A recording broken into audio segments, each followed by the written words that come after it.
Saturday, January 13th. Faced by an unfavorable weather forecast for the 17th, Hitler orders the Western offensive to be delayed until the 20th. The German embassy in Belgium informs the Nazi leader that, following the incident of the Luftwaffe plane in Mechelen, the Belgians have decreed a state of alert and reinforced their frontiers.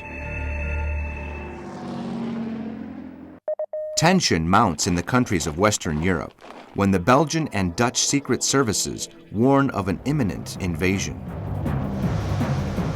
The first attack by the German Air Force is expected in a matter of hours. In the Soviet-Finnish War, attacks and counterattacks by both sides continue, including in the air. Under pressure from Western governments, Sweden allows the transit of volunteers through the country to Finland, though it does not acknowledge this officially.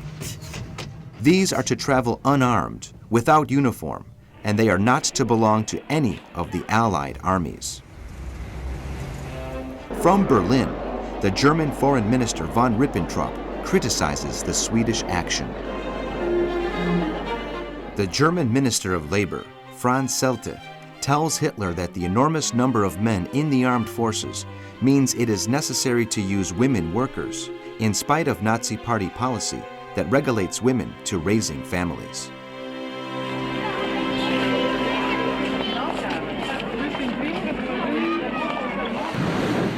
In the naval war, U-20, commanded by Karl-Heinz Müller, sinks the Swedish merchant ship Sylvia. Sunday, January 14th.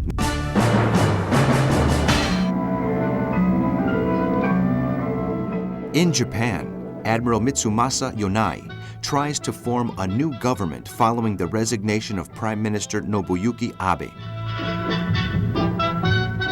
Although a conservative in terms of his defense of traditional Japanese values, he is less of a hawk, and as such, encounters opposition from reactionary military leaders who favor expansion. Volunteers and Western aid begin to arrive in Finland, while Soviet planes, violating Norwegian airspace, heavily bomb Finnish roads, railways, and military barracks.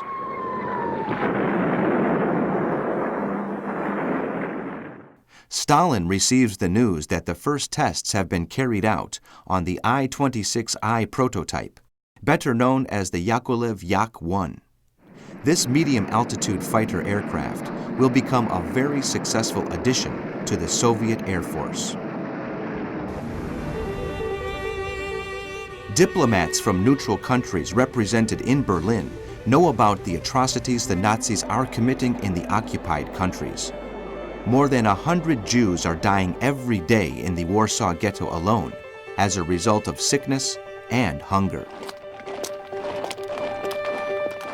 The British government, acting on information provided by its intelligence services, anxiously awaits the Western invasion, expected at any moment.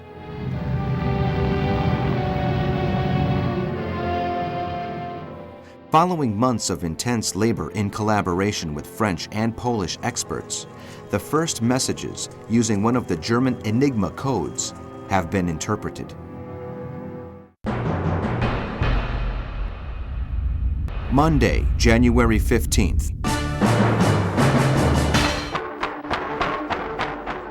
Stalin berates his general staff about the Red Army's lack of preparation and inability to defeat a far inferior enemy. Following the incompetence of General Klimit Voroshilov, a defender of the tactics used in the First World War, his substitute, General Timoshenko, is convinced victory over the Finns will be achieved by a war of attrition. The failure of the offensives against the Mannerheim Line will not be repeated, and a force of more than 600,000 fresh troops has been assembled with strong air and artillery support.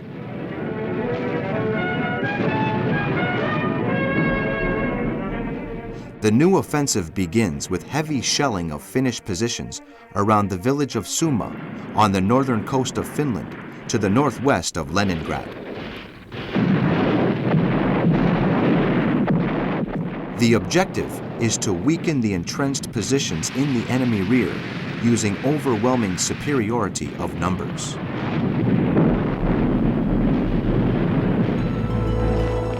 In Western Europe, the Belgian government, in a fresh attempt to demonstrate its neutrality to the Germans, denies the Allied authorities' request for British and French troops to be allowed to pass through its territory.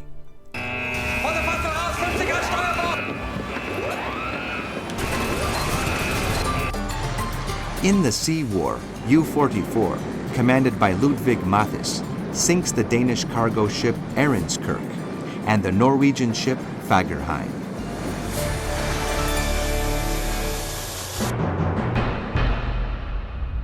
Tuesday, January 16th.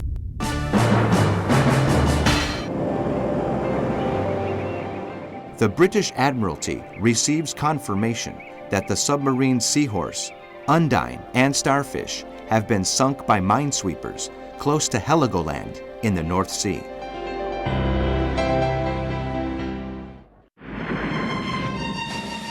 Donitz has ordered the extensive mine laying in the areas of heaviest maritime traffic to Britain. The English Channel, the Bristol Channel, and rivers including the Thames and the Tyne are favorite hunting grounds for the German submarines.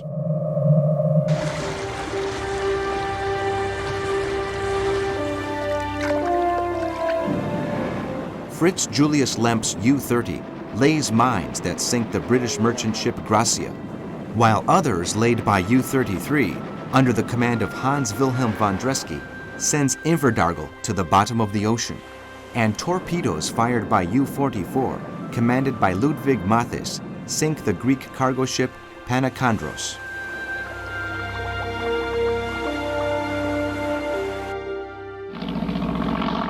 Hitler is not convinced by the plans for invasion of the West, especially now the Germans have lost the element of surprise following the incident at Mechlin in Belgium, and the weather forecast is bad for the start of the operation.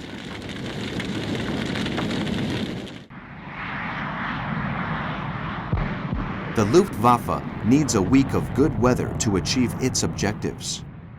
Given the situation, the Nazi leader once more suspends the offensive against France, Belgium, and Holland until spring and orders a review of the invasion plans.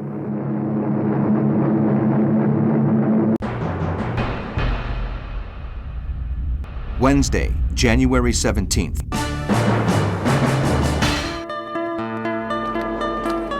The British government discusses the importance of the port of Narvik in Norway for Allied strategy.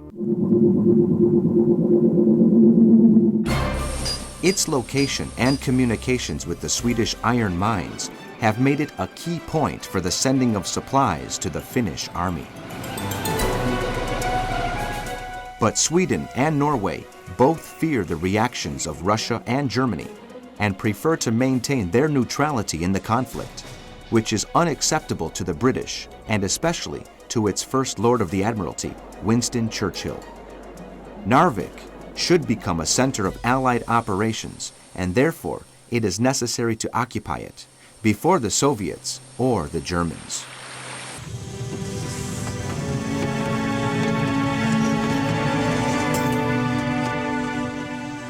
In Paris, Władysław Rakiewicz, president of the Polish government in exile, makes public the reports with photographs and testimonies of the atrocities that both the Russians and the Germans are committing in occupied Poland. In the city of Poznan alone, considered the birthplace of the Polish nation, more than 5,000 people, mainly Jews, have been killed by the SS.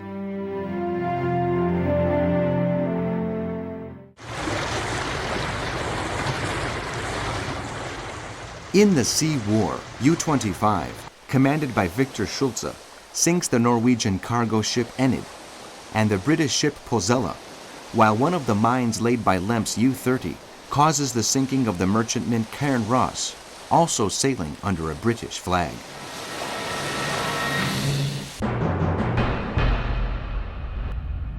Thursday, January 18th. The Heinkel HE-178, the world's first jet plane, continues tests with notable success. Its builder, Ernst Heinkel, aware of the importance of having built the first jet-propelled aircraft, writes to Hitler to bring him up to date with all the tests carried out since August 27th, ending with the exclamation, "The jet is a reality." However, the Luftwaffe High Command is convinced the war will be won before a solution is found to the problem of fuel for the new plane, which can only fly for 10 minutes. In London, the First Lord of the Admiralty, Winston Churchill, commissions the first magnetic anti-mine devices that are to be installed in the ships of the Royal Navy.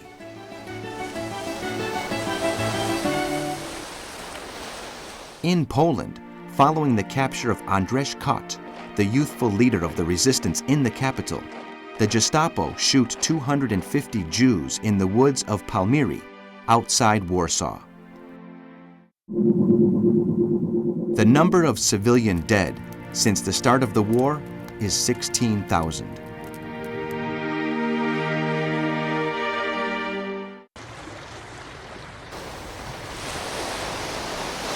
In the Sea War, U-25, commanded by Victor Schulze, sinks the Swedish merchantman Pahala. Ludwig Matthes's U-44 sinks the Danish-Canadian reefer. Werner Heidel's U-55, the Swedish ship Foxen, and U-9, commanded by Wolfgang Luth, the Swedish vessel Flandria.